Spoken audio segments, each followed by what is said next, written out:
श्री शिवाय नमस्तुभ्यम दोस्तों, स्वागत है आपका अपने चैनल दिव्य भक्ति वन पर। क्या आप जानते हैं सावन का आखिरी सोमवार है। भगवान शिव को प्रसन्न करने का अंतिम अवसर है इस पवित्र माह में। और अगर आज के दिन 16 सोमवार व्रत कथा सुन ली जाए तो शिव जी स्वयं भक्तों के घर पधारते हैं। तो चलिए आज इस पावन अवसर पर सुनते हैं 16 सोमवार व्रत कथा। एक बार श्री महादेव जी पार्वती जी के साथ भ्रमण करते हुए मृत्यु लोक में अमरावती नगर में आए। वहाँ के राजा ने एक शिव जी का मंदिर बनवाया था। शंकर जी पार्वती जी के साथ वहीं ठहर गए। एक दिन पार्वती जी शिव जी से बोली, नाथ आइए आज चौसर खेलें। खेल प्रारंभ हुआ। उसी समय पुजारी पूजा करने को आए। पार्वती जी ने पूछा, पुजारी जी बताइए जीत किसकी होगी। पुजारी जी ने बिना सोचे समझे कहा कि भगवान भोलेनाथ ही जीतेंगे, किंतु अंत में जीत पार्वती जी की हुई। पार्वती जी ने मिथ्या भाषण के कारण पुजारी जी को कोढ़ी होने का श्राप दे दिया। पुजारी जी कोढ़ी हो गए। कुछ दिन बाद देवलोक की अप्सराएं पूजन के लिए आईं और पुजारी जी को देखकर उनके कोढ़ी होने का कारण पूछा। पुजारी जी ने सब बातें बतला दी। अप्सराएं बोली, पुजारी जी आप 16 सोमवार का व्रत करो, महादेव जी आपका कष्ट दूर करेंगे। पुजारी जी ने उत्सुकता से व्रत की विधि पूछी। अप्सराओं ने पुजारी को 16 सोमवार व्रत की विधि बताते हुए कहा, सोमवार के दिन सूर्योदय से पहले उठना, फिर स्नान आदि से निवृत्त होकर स्वच्छ वस्त्र धारण कर लेना। इसके उपरांत आधा सेर गेहूं के आटे का चूरमा बनाकर उसके 3 भाग कर लेना। फिर भगवान शिव की प्रतिमा के समक्ष घी का दीपक जलाकर गुड़, नैवेद्य, फूल, बेलपत्र, चंदन, अक्षत और जनेऊ का जोड़ा लेकर विधि विधान प्रदोष काल में भगवान शिव की पूजा करना।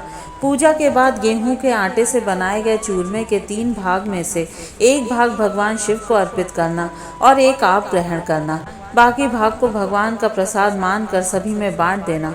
इस विधि से 16 सोमवार व्रत कर 17वें सोमवार को 5 सेर गेहूं की बाटी का चूरमा बनाकर भोग लगाकर बांट दें। फिर सर्व कुटुंब प्रसाद ग्रहण करें। ऐसा करने से शिव जी आपके सारे कष्ट दूर करेंगे। यह कहकर अप्सराएं स्वर्ग लोक को चली गईं। पुजारी जी यथाविधि व्रत कर रोग मुक्त हुए और पूजन करने लगे। कुछ दिन बाद शिव जी और पार्वती जी पुनः आए। पुजारी जी को कुशल देखकर पार्वती जी ने उनके रोग मुक्त होने का कारण पूछा। पुजारी जी के कथन अनुसार पार्वती जी ने व्रत किया। फलस्वरूप कार्तिकेय जी पार्वती माता के आज्ञाकारी हुए। कार्तिकेय जी ने भी माता पार्वती से पूछा कि क्या कारण है जिससे मेरा मन आपके चरणों में लगा। पार्वती जी ने वही व्रत बतलाया। कार्तिकेय जी ने भी व्रत किया। फलस्वरूप उनका बिछड़ा हुआ मित्र मिला। उसने भी कारण पूछा और बताने पर विवाह की इच्छा से यथाविधि व्रत किया। वह विदेश गया। वहाँ राजा की कन्या का स्वयंवर हो रहा था। राजा का प्रण था कि हथनी जिसको माला पहनाएगी उसी के साथ पुत्री का विवाह होगा। वह ब्राह्मण भी स्वयंवर को देखने की इच्छा से एक ओर जा बैठा। हथनी ने माला इसी ब्राह्मण कुमार को पहना दी। धूमधाम से विवाह हुआ। तत्पश्चात दोनों सुख से रहने लगे। एक दिन राजकन्या ने पूछा कि आपने कौन सा पुण्य किया जिससे राजकुमारों को छोड़ हथनी ने आपको चुना। ब्राह्मण ने 16 सोमवार का व्रत सहविधि बताया। राजकन्या ने पुत्र प्राप्ति के लिए व्रत किया और सर्वगुण संपन्न पुत्र प्राप्त किया। बड़े होने पर पुत्र ने पूछा, माता जी किस पुण्य से आपको मेरी प्राप्ति हुई। राजकन्या ने सब विधि 16 सोमवार का व्रत बताया। पुत्र राज्य की कामना से व्रत करने लगा।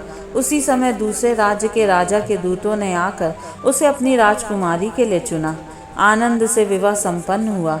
राजा के दिवंगत होने पर ब्राह्मण कुमार को राजगद्दी मिली। वह इस व्रत को करता रहा। एक दिन अपनी पत्नी को पूजा सामग्री शिवालय में ले जाने को कहा, परंतु उसने दासियों द्वारा भिजवा दी। जब राजा ने पूजन समाप्त किया तो आकाशवाणी हुई, इस पत्नी को निकाल दे, नहीं तो तेरा सत्यानाश कर देगी। प्रभु की आज्ञा मान उसने रानी को निकाल दिया।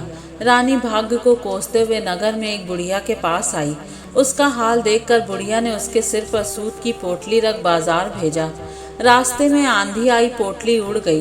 बुढ़िया ने उसे फटकार कर भगा दिया। वहां से तेली के यहाँ पहुंची तो सब बर्तन चटक गए। तेली ने भी निकाल दिया। पानी पीने नदी पहुंची तो नदी सूख गई। सरोवर पहुंची तो हाथ का स्पर्श होते ही जल में कीड़े पड़ गए। उसी जल को पीकर आराम करने के लिए जिस पेड़ के नीचे जाती वह सूख जाता। वन और सरोवर की यह दशा देख ग्वाल उसे मंदिर के गोसाई के पास लेकर के गए। उसे देखकर गोसाई जी समझ गए कि यह कुलीन अबला विपत्ति की मारी हुई है। धैर्य बंधाते हुए बोले, बेटी तू मेरे यहाँ रह, किसी बात की चिंता मत कर। रानी आश्रम में रहने लगी, परंतु जिस वस्तु पर इसका हाथ लगे उसी में कीड़े पड़ जाएं। दुखी हो गोसाई जी ने पूछा, बेटी किस देव के अपराध से तेरी यह दशा हुई है? पुजारी की बात सुनकर रानी ने सारी घटना बता दी। गोसाई जी बोले, बेटी तुम 16 सोमवार व्रत करो। रानी ने सविधि व्रत पूरा किया। व्रत के प्रभाव से राजा को रानी की याद आई और दूतों को उसकी खोज करने भेजा। आश्रम में रानी को देखकर दूतों ने राजा को रानी का पता बताया। राजा ने जाकर गोसाई जी से कहा, महाराज ये मेरी पत्नी है। शिव जी के रुष्ट होने से मैंने इसका परित्याग किया था। शिव जी की कृपा से मैं इसे लेने आया हूँ, कृपया इसे जाने की आज्ञा दे। गोसाई जी ने आज्ञा दे दी। राजा रानी नगर में आए। नगर वासियों ने नगर सजाया, बाजे बजने लगे, मंगलाचार हुआ। तत्पश्चात शिव जी की कृपा से प्रतिवर्ष 16 सोमवार का व्रत कर वह रानी के साथ सुखपूर्वक रहने लगे। इसी प्रकार जो मनुष्य भक्ति सहित और विधि पूर्वक 16 सोमवार व्रत को करता है और कथा सुनता है, उसकी सभी मनोकामनाएं पूर्ण होती है और अंत में वह शिवलोक को प्राप्त होता है। तो प्यारे भक्तों, अगर आपको ये कहानी अच्छी लगी हो तो वीडियो को लाइक और चैनल को सब्सक्राइब ज़रूर कर दीजिएगा।